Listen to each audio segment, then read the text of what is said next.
Chères auditrices et auditeurs de la radio Warata, pour l'essentiel de l'actualité qui a été traitée par les journaux cette semaine, débutons par le journal L'Enquêteur qui présente à sa une du 19 avril la classe politique et le peuple.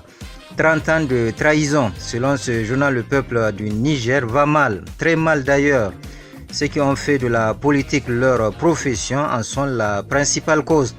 Alliance, désunion, inimitié, retrouvailles. Les politiciens nigériens sont les champions de l'inconstance. Le mensonge, le reniement, la corruption, l'immoralité sont érigés en qualité par la classe dirigeante nigérienne.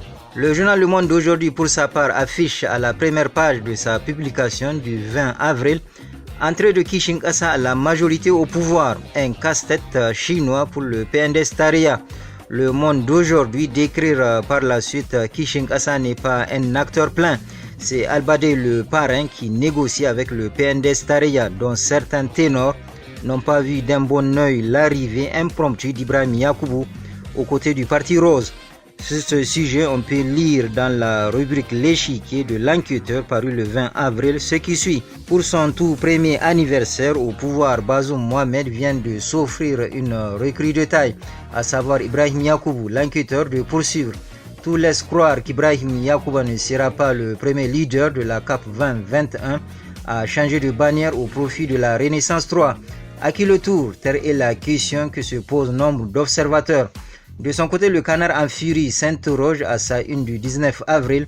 Le retour d'Ibrahim Yacoubou, un autre grain de sable dans la vie du PNDS. De l'avis du Canard en furie, il est clair que ni Ibrahim Yacoubou ni son parti ne sont les bienvenus dans cette galaxie politique dont il a été chassé comme un malpropre. D'un sujet à un autre, parlons maintenant de l'affaire Hamazada.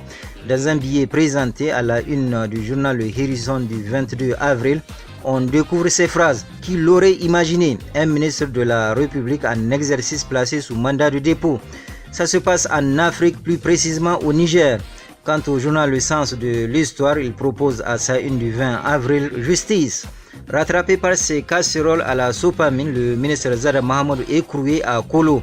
Selon ce journal, l'affaire dite Sopamine Tanadi a fini par rattraper l'ancien directeur général de la société d'État. En cause, quelques 3 milliards de francs CFA de dépôt à terme.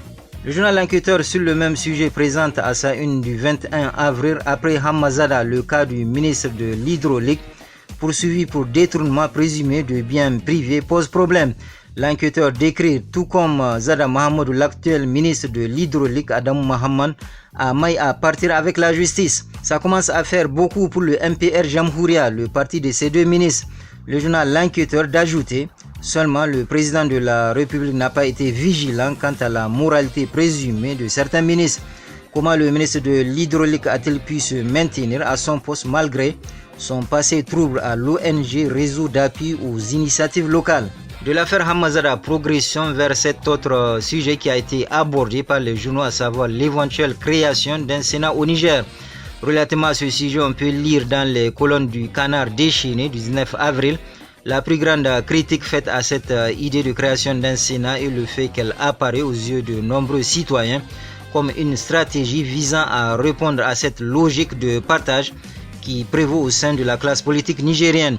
Le Canard en furie du 19 avril écrit pour sa part: en vérité, un Sénat n'est pas une urgence pour le Niger et il est immoral dans un pays dernier d'aller à cette fantaisie. L'Enquêteur de son côté propose à sa une du 20 avril création d'un Sénat. Bazoum dans le piège d'une promesse de campagne faite à Albadé. L'Enquêteur nous informe, une chose est sûre, l'ancien protégé de Tanja Mamadou n'en démord pas. Il tient à ce que le président de la République respecte ses engagements, c'est-à-dire la création d'un Sénat. Il est évident que Bazoum Mohamed a noué un deal possiblement dévastateur pour son image politique. C'est la fin de cette revue de presse dans l'espoir de vous retrouver la semaine prochaine.